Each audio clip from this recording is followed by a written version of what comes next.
So that was a film commissioned by Arena Racing Company and is being used by the industry to showcase exactly what the thoroughbred contributes to the Exchequer, fundamentally, in a bid to convince the Treasury that taxation on racing bets should be at a different level to taxation on arguably sports betting and certainly casino gaming. Here to talk with us a little more about this as Neil Channing munches his way through one of the delicious luxury pastries this week is Dan Carden MP, who's co-chair of the all-party group for racing and bloodstock.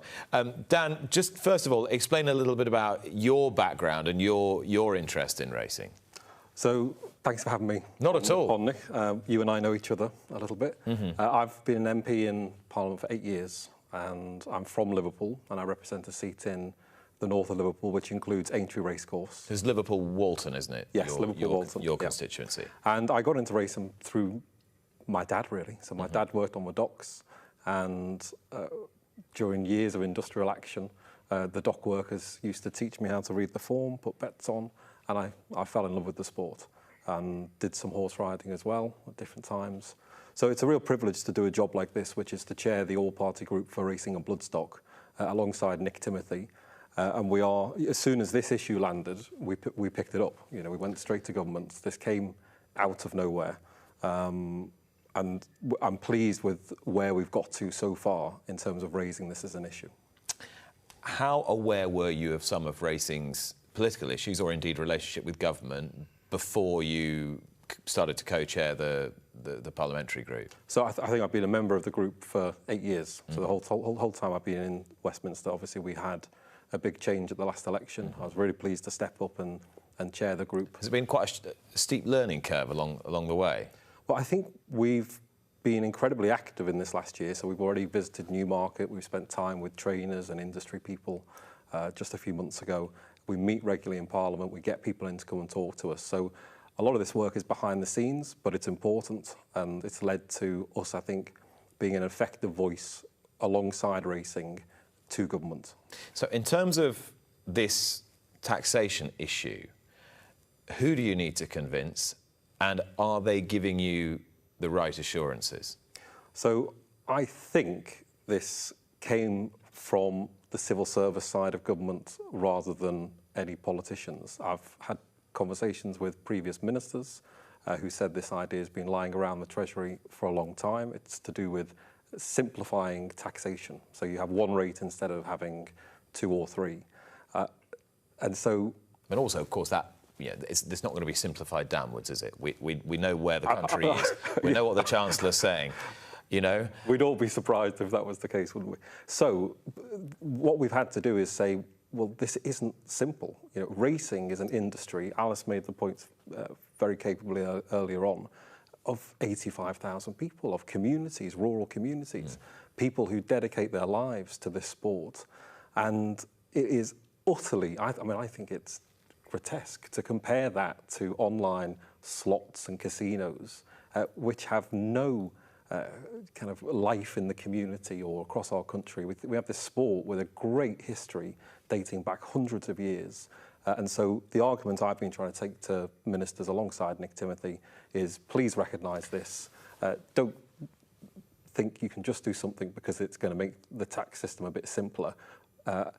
It's actually made me think that we need to look at how we tax racing alongside the levy negotiations that are going on, and we've also got the affordability checks that have kind of taken 1.6 billion out of betting turnover over the last couple of years, and try and get government on side to say we want government to support the racing industry because it's an industry of people and communities. So when somebody comes to you who doesn't really have a thorough understanding of the sport, and frankly, why should they necessarily, and says to you, hang on a minute, this taxation harmonisation we're proposing, we are simply taxing gambling operators the same on all the products that they offer. Please explain to us why this is going to leave this black hole in the sport of horse racing's finances. Can you fill in that gap? Because you start from here and end there. What's that area in the middle that takes you from here's a differential taxation rate to here's a loss of 66 million for the sport, or whatever the figure might be? So I think it's because of the fundamental relationship between betting and the funding of horse racing. So there is a 10% levy that is charged on bets on British horse racing that takes hundreds of millions of pounds into the funding of horse racing. If you then think about horse racing as a product that bookmakers have to sell, then if you've got a 15% tax rate that you currently have and a 10% levy on top of that, that's a 25% rate. Now, that means that even now, horse racing is a lesser product for the bookmaker than the online casinos. Yeah. So I actually hope we can take this campaign that we're conducting with government and start to say, well, actually, we need to make racing the best product for the bookmaker.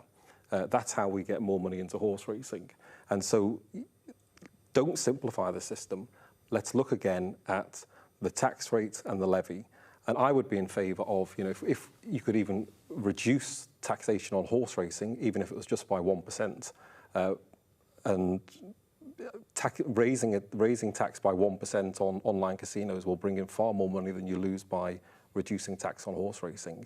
That could be a good way to go into new levy negotiations with the bookmakers. Of course, the problem comes potentially, and I'm sure you'll have appreciated this, Neil touched on it a little earlier, is if you petition to lower the taxation rate for horse race betting and perhaps other sports betting, we'll come to that in a minute, and say, well, if you do that, why don't you take your extra percent by putting it on casino gaming? Then, as you've rightly pointed out, casino gaming is so profitable for the operators, they would resist that. They're resisting the idea of a racing carve-out, we were told earlier this week. Are you then not risking further antagonising a relationship between racing and betting as you approach new levy negotiations, and to what extent would that impinge on your position in levy negotiations? It's a delicate balance, isn't it? It's a good point, and it is delicate, and I do want racing and betting to have the best possible relationship. I think if we could get them working far better together, get the levy over the line, and all of us work together to try and make racing the best product for the bookmaker, the best product for horse racing itself, that is in the interests of everyone. How do you do that? How do you affect a situation where you have a variable tax rate, and maybe an even more variable tax rate than it is at the moment, and then still manage to negotiate a relationship with the bookmakers that is generating positive levy, generating lots of sponsorship, and generating all those additional benefits that Neil was talking about earlier? How? It's a great question. I'm not sure I have the answer to it. But I think we all know. I mean, Alice, you said earlier on about the need for racing, even just by itself, to work together better. It has so many different interests. It has race courses, it has trainers, it has jockeys, it has so much to it. So we need to get the leadership within horse racing as good as it can be. We need to get the leadership of horse racing working with the betting industries. Luckily, we've managed that perfectly. All roles are filled, no vacancies available. Everybody's doing a great job. But you understand that it's an interesting philosophical one, because it's a very easy philosophical argument, and a correct one, to advance that there is something fundamentally different about betting on. I mean, there isn't. I think it might be slightly overdone. I mean, you and I might like to look at a 20-runner handicap and think of it as the same as doing a crossword or whatever. Plenty of people that go to the races just bet on colours and numbers and lucky names of their cat or whatever. So we have to remember that. I don't think we can overdo that argument. The other thing that slightly worries me about the whole thing, Dan is a member of the all-party parliamentary group for racing. There's another all-parliamentary party, I've said the wrong thing, APPG anyway, I'll call it that, for gambling. And it actually really should be called for problem gambling, because that's the only thing they ever talk about in that group. And it's full of people that, like, for example, in Duncan Smith, that basically don't want gambling to happen at all. Some of them pretend that they're quite happy with it, but there's bits of it they don't like. But generally, there's a lot of abolitionists in that group. And I worry that those people are trying to create a fissure between we've been in this for the last 2 years, more than 2 years, over affordability. We've been in this slightly ridiculous situation where people that like betting on horse racing have had to take the side of big corporations that aren't even based in the UK, who are providing gambling because that's what's going to save horse racing. And I think racing's done quite a good job of sticking together in that way and trying to fight off the affordability stuff, although it hasn't worked perfectly. Now suddenly I see the people who are anti-gambling trying to split that coalition and to say that we should try and be against the big corp because we don't like casino games. And I feel like we're in danger of getting picked off. Have you had thoughts I see what you mean. about that, So I think just to did I not make that? No, you made it very clear. I'll let Dan answer that. The relationship between horse racing and betting, it's the model we have, isn't it? So every country that has good horse racing has a different model of how it funds horse racing. We have what we have. It is possible to open that discussion up at a future time about how best horse racing in the UK should be funded. I don't think the time is now. We need to get the current levy negotiations over the line, get some certainty into horse racing. Whilst we have the relationship with bookmakers, we do need that good relationship. So I don't want to do anything to harm that. I want to make sure that what the government does is in the interests of horse racing, and that includes the bets that are placed on horse racing. Could this serve another useful function insofar as if you're actually making government realise what the sport gives back to the Treasury and the contribution it makes to community and society? Is there any way of persuading the government to look at legislation outside of gambling legislation that could help people who work in horse racing? I'm thinking about trainers, for example. Alice has been talking about the national insurance situation, how that's affecting her business. I'm thinking about breeders and the breaks that they don't get producing horses here that you might get if you're effectively a horse farmer in France and in Ireland, and the way in which racing is seen by agriculture as well as by in terms of a gambling industry. Absolutely, and I think the video that you showed before this is key to that. The horse is an incredible animal, and it's one that we don't make enough of in the UK. Racing is an incredible industry for this country. If you think about the foreign direct investment that comes to the UK, with people coming here to buy racehorses, to invest in ownership and trading, I think there's over 15,000 horses in the UK with foreign owners. This is part of the government's agenda. The government says it wants foreign direct investment, it wants growth. I don't think we do enough of saying how much the racing is contributing to the UK. Before the last levy negotiations collapsed, actually, it might be worth rewinding and just trying to remind people why the last levy negotiations collapsed. Effectively, an election. I think the election was called. An election got in the way. How close do you think the two industries were to forging a deal before the election? Well, I'm told they were close, and it seems like this consultation now on tax has kind of put the blockers on the levy negotiations. That's why we need to get this resolved as quickly as possible. Then we need to get the levy discussions underway. And I have been saying to government, please bring both sides together and get this over the line. Can I throw another landmine in? Because, this is obviously 88 million, not billion, not 66, was it?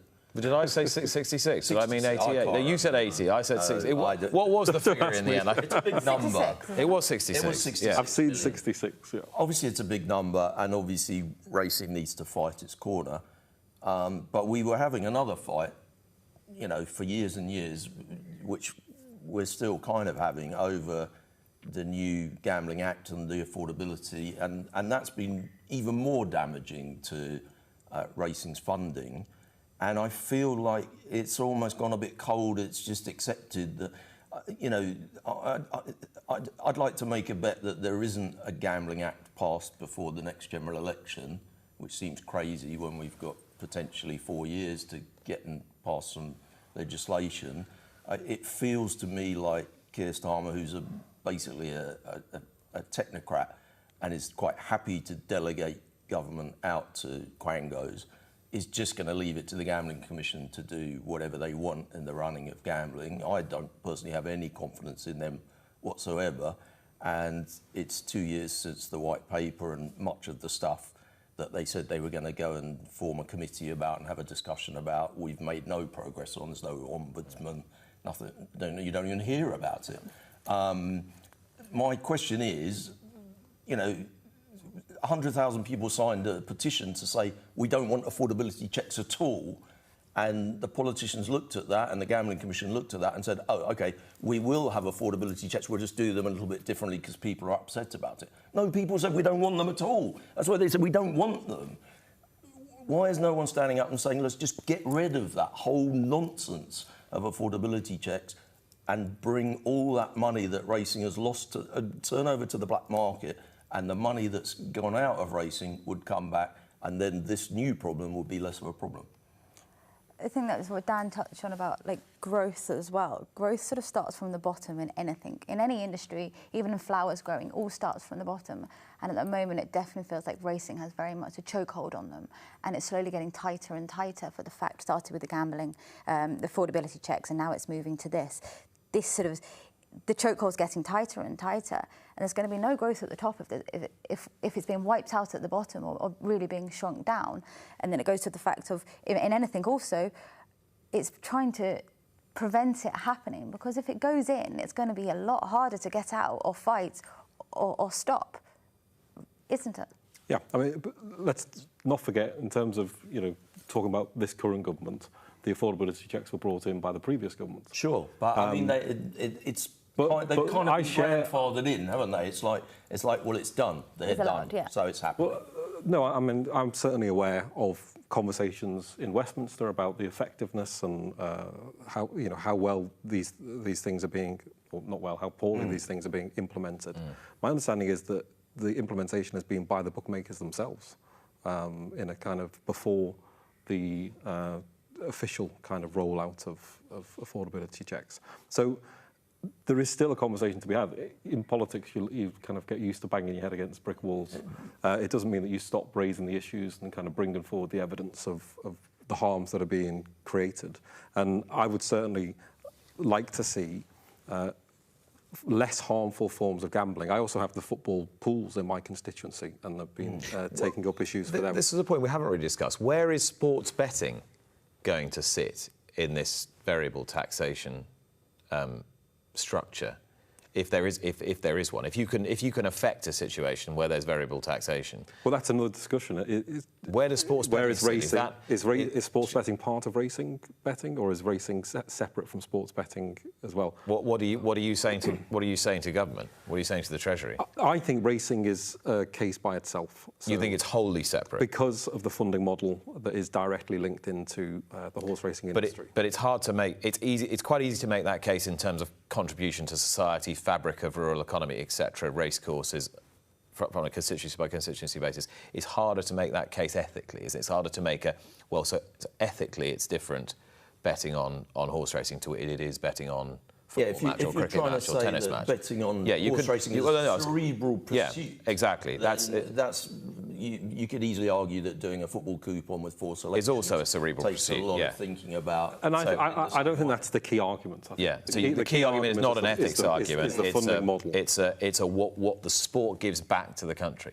But interestingly, so the Social Market Foundation, for example, who is advocating something similar, and Neil was talking about basically being gamed by people who haven't always been particularly pro-industry or pro the gambling industry. Funnily enough, they were the people I was mostly thinking about. Yeah. But also I know there are people who were part of designing and developing the idea of affordability checks, who I think today talk about how badly they are operating. Yeah, I think James Noyes at the Social Market Foundation has said that, yeah.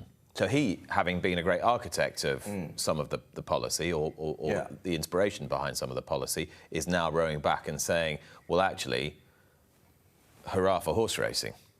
Well, we still have a gambling commission that are fining companies month after month after month and celebrating the fact that they're issuing massive fines, and every time the company turns around and says, well, we weren't told what the thresholds should be, the whole process is not transparent at all, and we didn't really realise we were doing anything wrong, is often what you hear from the industry. I just personally, I don't know, anecdotal evidence is a terrible thing, really, but, you know, 2 friends that I know have got out of the gambling industry. They've sold their businesses because they built up something quite nice. They're at a later stage of life, and they're terrified that if they just do one little thing wrong, they could be fined an amount that's just going to blast several years' work out of the water. It's too risky. They don't want to be in it because the Gambling Commission are too powerful. I mean, there has to be a balance, and you know, I do always think about being a constituency MP, and I represent you know, a very deprived constituency comparatively in the UK, and I hear anecdotally about you know, the harm that gambling does in communities like mine. So I think there has to be a balance between protecting people, which you start with the most harmful forms of gambling, I think, which are these online slots and casinos, which are designed to be addictive and a constant run of, you know, there's no natural break like a horse race every half hour. Or, but nowadays we all walk around with one in our pocket. Yeah, so I mean, And you can effectively lose all the money you have. For someone who doesn't know anything about racing, could get their betting account, they could log in and they can go, right, we'll go on the roulette, we'll go on green odds, or, you know, whatever they want to go on. But they're not going to randomly go on Worcester in the 110 and go, oh, let's bet on that. It's so much easier for that person to go that way and go on poker or go on that, as opposed to going betting a random race at Market Racing. I recently resurrected an old online account I hadn't been using that much, and I had a load of bets during the Masters on 18-hole match bets, and then I didn't use the account for a few weeks, and then I had a load of bets on the US Open on 18-hole match bets. 18-hole match bets between 2 golfers can take 5.5 hours to finish. I staked quite a lot, and there was a gap before the next tournament, and then I staked quite a lot. I got a call from the problem gambling part of the business to say, you seem to have really upped your stakes this week. And I said, yeah, because I like betting on golf majors. There are 4 a year, and I'm going to up my stakes again in 4 weeks' time when the Open's on. And the idea that I would be a problem gambler betting on something that takes 5.5 hours to finish a round of golf, you know, so that I could addictively then bet on the next match the next day, it's just ludicrous. It's just ludicrous. It's become... nobody wants to see problem gambling. Obviously, slots are way more addictive than betting on 18-hole match bets on golf. These companies are given no proper guidance from the Gambling Commission on how to sort these things out. They've been far too heavy-handed, and it's driven people away to the black market, and horse racing has lost enormous amounts of money, more than 66 or 88 million, because of the affordability checks that have come in. If I started this by asking you who you had to persuade. It's the Treasury, effectively, that you have to persuade. So it's worth saying, for your viewers, this consultation is running until the 21st of July. I would encourage everyone involved in the industry who can to submit a consultation. You'll find it on the Treasury website, because we are campaigning to really get government to see that the harm that this would cause and the benefits, and to come on side with British racing. Yeah. Come on side with British horse racing, the second biggest spectator sport in the country, and show support for people in the racing industry. So write to your local MP. Yes, definitely write to your local MP. Anything else we can do apart from write to the local MP? March on Downing Street? I don't know. I mean, no, that's banned now. That is totally banned. So social media. I mean, there is a campaign on social media about this. I'm sure people. Yeah, I think the fact that this is now getting more coverage, it's getting better known, is really important for how government receives this. And we saw in Newmarket earlier in the week your co-chair Nick Timothy, who's now the MP for West Suffolk. He was entertaining the leader of the opposition, and she was speaking quite passionately about that. Alice, you were there. There were quite a few MPs there, weren't there? Yeah, there was, and I thought they did put a few people went there a little bit green to it, and they went came out with their eyes open, and it feels that everyone is trying to work together. But as again, the 21st, you've got 3 weeks. It's not that long a time for everyone. If we can't be united in a lot of things which have been here for a while in racing, which isn't, we've now got a serious amount of time, of short time of people. This has got to be social media through. I have met with Treasury ministers and spoken to the Chancellor, so they know the issue, I think, better now than they did at the beginning of this process. And did you feel... I've been the warmth really, from Rachel Reeves? And... I've been really pleased with how ministers have kind of taken note, given me time to explain the issues, and I'm hopeful. Let's keep pressure up. And obviously, a lot of the ministers and I beg your pardon, a lot of the MPs who were speaking in West Suffolk were Nick Timothy's Conservative Party colleagues. Obviously, the rump of Parliament at the moment is the governing Labour Party. How do you feel that horse racing is perceived by Labour Party frontbenchers? Well, when we re-established the all-party group after the general election, I think we had the best turnout I've ever seen for an all-party group meeting, because new MPs were coming in, they knew they had a racecourse in or near their constituency, and they wanted to be advocates for it. So it's maintained more. I think we've been more active in recent months than we have been for recent years. Does the proliferation of sort of micro marginal seats help racing in some respects, because that constituency politics is actually more important to the MPs themselves? We're in a very new political environment where there's new parties left, right and centre, and I think it's important for any MP to be receptive to the people in their community about the things that they care about. So, but you see what I'm saying? The pressure on you in 2025 is probably very different to the pressure on you in 1985, where 90% of the seats in the country were safe seats and we're never going to change. Yeah, I don't think there's any such thing. There's no such thing now, is there? There's a safe seat. Yeah. Liverpool Walton's probably going to be all right. It is the safest seat in the country, but you know, politics is changing, and working class. I have to persuade my working class communities that I'm fighting on their behalf in a way that I think politicians before me haven't had to do. Do you think racing's reach through the social strata is still strong enough? It's the one thing I've always loved about horse racing, is that it stretches across all social classes in this country. You know, I got into it when my dad was on strike, and striking Liverpool dockers taught me how to read a horse racing form card. So that's a passion that I've maintained throughout my life, and I think actually one more point I did want to make today is we have to look at the new generation of people who are coming in to horse racing as spectators and people who are passionate about it, because I think the only way that this industry will be as strong as it possibly can be for the future isn't the government can't save it. It has to be that young people want to come into it and want to watch and are passionate about it. I want to ask you another question about the levy. So if you do well here, all the way you want to, and then you go into levy negotiations, which might be quite tense, they normally are, and the gambling industry come back to horse racing with a request the like of which they requested before the election, which was that they wanted to know more about where that levy money was being spent, and that they wanted to create a fund to grow the sport, a growth fund, in order to better market the sport and to better grow it. Is that a reasonable request on the gambling industry's part, do you think, to have better knowledge of where their money is being spent, where punters' money actually is being spent? I think it's a good idea for us to consider how we grow the sport, everyone working together in that vein. So, yeah, I mean, these are all things that have to be on the table in negotiation. And I mean, I wasn't part of the last ones.